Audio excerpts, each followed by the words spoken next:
মা অসাধারণ রান্না করে, ঠিক আছে? মানে যে কোনো রান্না এত নিখুঁতভাবে করে এবং এত বেটার টেস্ট লাগে, যেটা আমি অন্য কোথাও পাইনি।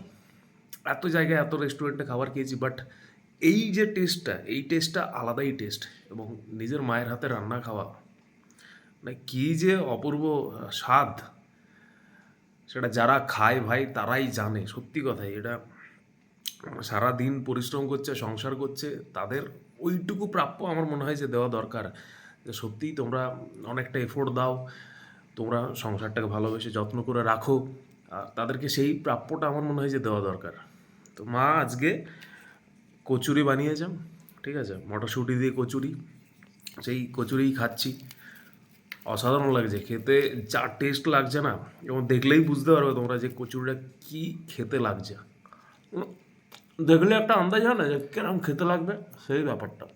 দেখো, দেখাচ্ছি তোমাদের।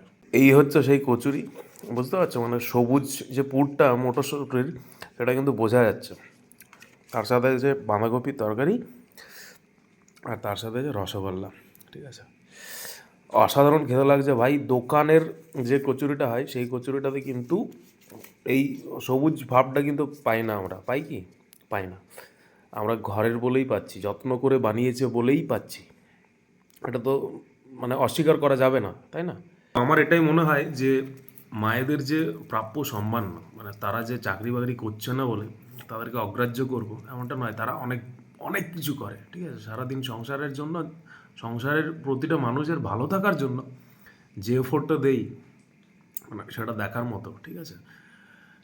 সেটার কোনো বিকল্প নেই। ঠিক, এটাই বলবো, যারা মা বাবার কাছে আসো তারা মা বাবাকে যত্ন করো, মা বাবাকে ভালোবাসো, আর সময় দাও। আধ ঘন্টা, 1 ঘন্টা যাই হোক, সময় দাও। ওকে।